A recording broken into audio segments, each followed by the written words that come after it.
وأيوب إذ نادى ربه أني مسني الضر وأنت أرحم الراحمين فاستجبنا له فكشفنا ما به من ضر وآتيناه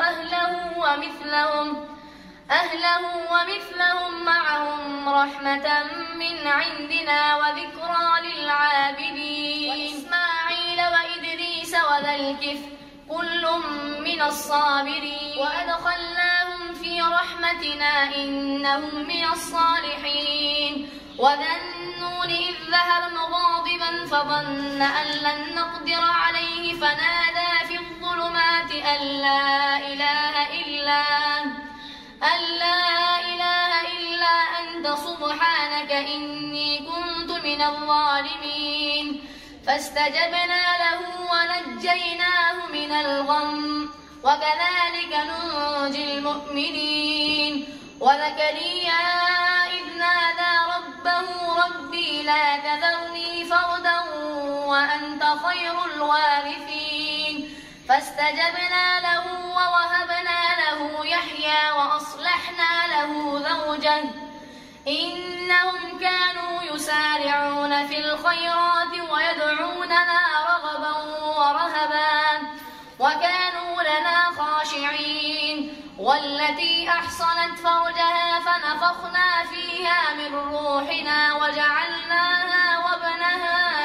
آية للعالمين إن هذه أمتكم أمة واحدة وأنا ربكم فاعبدون وتقطعوا أمرهم بينهم كل إلينا راجعون فمن يعمل من الصالحات وهو مؤمن فلا كفران